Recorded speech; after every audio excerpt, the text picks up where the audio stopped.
So, Spain versus Canada. No? So, alam naman natin na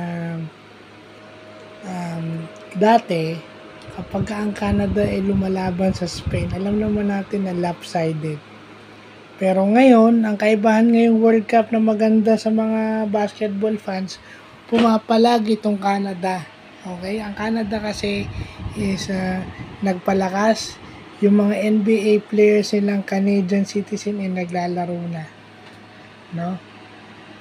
Walang baka nag-commit sila sa Canadian national team. No?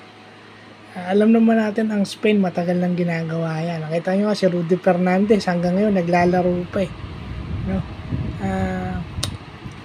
Si Rudy Fernandez na lang yung natitira dun sa golden era ng Spain.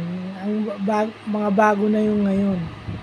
Siguro si Hernan Gomez na lang yung pinaka well known dun sa mga bago.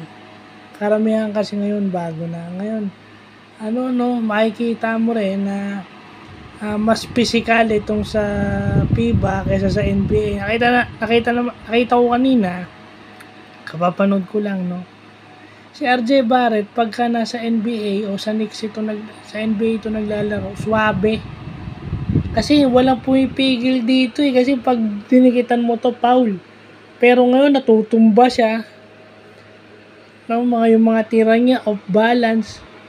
At saka pagka drive siya sa basket, may sasalubong sa kanyang big man na hindi magdadalawang isip na supalpalin siya. So, maganda.